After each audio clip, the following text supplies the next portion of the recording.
Not a lot's changed for me. How about you? Had some things. Anything going on? Are we good here?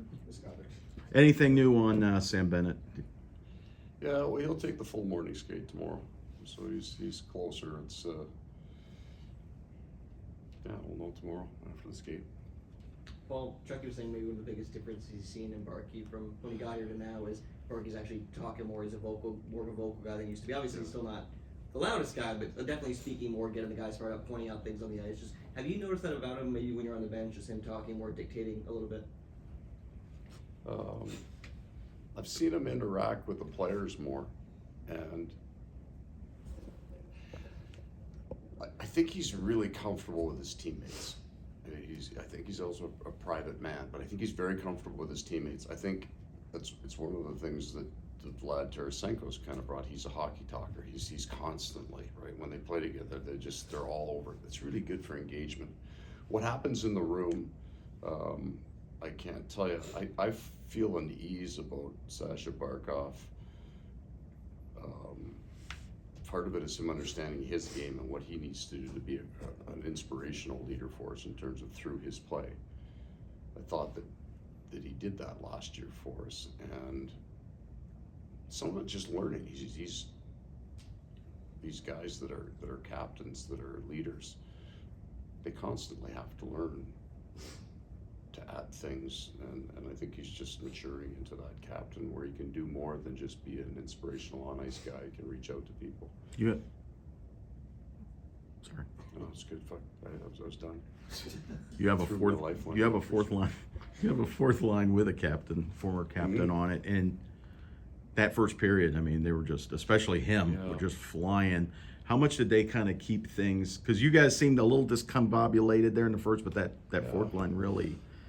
I would agree kept that, things going. They were really good. I also thought they were really good last game. I don't think it was just a one-nighter, and I think that they scored 2 there in Tampa Bay and won us a game. Like they've been quietly really good. And I would, I don't necessarily. I would agree that they have been the consistent group. That'll be the challenge, right? That's one of the challenges of Sam Bennett coming in when you have a fourth line that's playing as well as what you got to do. But we're not going to keep Sam Bennett out of the lineup. Right. Tough decisions. But it is tough because there's some chemistry there, and they've been good. How good is that problem? Yeah, better, right? Than we were 6 lines deep by the end of it last year, and we've got a little more depth, and that's been good. But that's on the players. Like Steven Lorentz fought hard this year to kind of get himself not in the doghouse. He was in the abyss, whatever number of games he didn't play. And I had guys ahead of him, so good for him. And how much does all this, the machinations really matter? Right? You made adjustments from 1 to 2. Jim's gonna get questions about who's gonna start a goal. They're gonna have to make adjustments now. How important is it to capitalize when one team has to make a move? Adjustments are a funny thing, right? Like I don't think it matters. I truly don't. Like you make an adjustment in a game and things get better. Well, why in the hell didn't you do it before the game? Like if you're that smart. It's all player performance. You started the right goalie. Why? Because the guy stood on his head.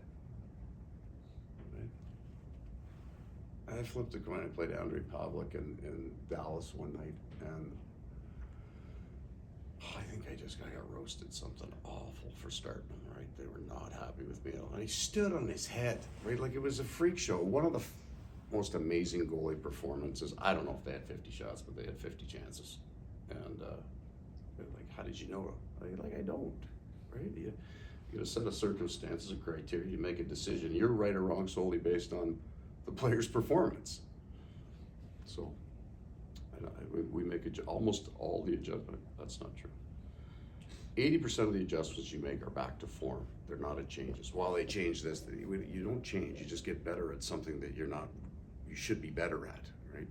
That's how I feel.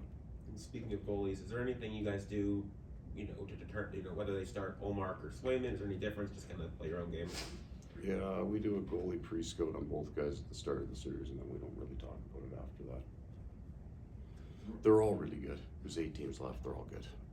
I remember Rod Brindamore saying just on what you were talking about that he thought coaching was overrated. Yes. I saw the video of that, which is funny because then he came on our staff and we worked together. Go ahead, finish your question. No, but he was a coach at the time. But he's like saying that sometimes it's just we do what we do, but it really does come down to the players. Yeah. Especially this time of year. We put a tremendous amount of time and we watched a ton of video, and I think every inch of that matters. I think it truly matters. But at the end of the day, the right and the wrong, the wins, the losses of the players. But I'm not. So you always think that you can do better. So the coach has an important role. But I didn't shoot the puck. Gus Forsling hammered that thing.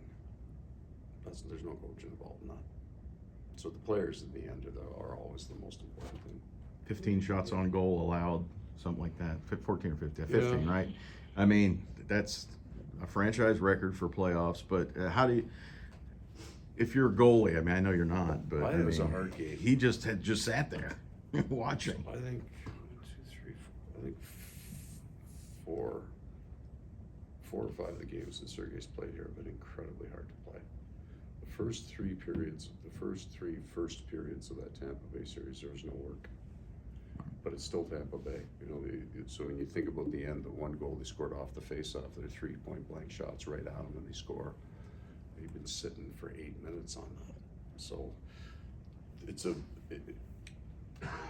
veteran goalie's ability. The breakaway at the end of the game. Like, he sits cold for a long time and he gets that. He's been good. I don't think the games have been easy for him at all. And that, God, those Tampa guys got some skill in them. These guys got some skill in them. We go stretches where neither team, because both of Boston and our team, we can play defense. We can defend hard. So, and they can't too. So there's stretches where nothing happens for the goal, and then boom, you've got Pastrnak down the pipe, or you've got Tkachuk down the pipe. Like it's hard. I don't know why you let your kid play goal. It's crazy. When did you? I don't expect an exact date to kind of stick away that question. As a coach, you got to figure out somewhere along the way that it's not about you, like you said, it's player performance. Yeah. And the fact that you run around for 2,000 games suggests that you figured out somewhere along the way that it's not about you. How important is that for you? I know Pete thinks that. Yeah. And Rod, I mean, how difficult is that for a coach to accept, and how important is it to accept too? Well, I don't know. I think there's a real value. There are coaches that have never lost a game. There are. It's an awesome thing to watch. I got a guy. It was never ever made a mistake or lost a game. And obviously that must be a beautiful way to go through life. You sleep great every night. I don't know. Go ask them. I was always started at the opposite end of the spectrum. If you lose a game, you think, okay, I missed something. Which isn't a very smart way to do it either. That can mess with your head over 30 years. Like you gotta. So all I would say is that I'm probably more attuned to that now than ever, because when I walk in to this organization, I realize there's just like a lot of way smarter guys than I am in what they do.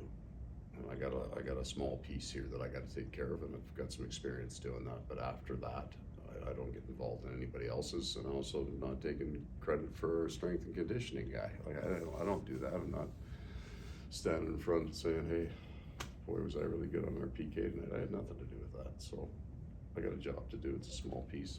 Try to do it hard and do it well.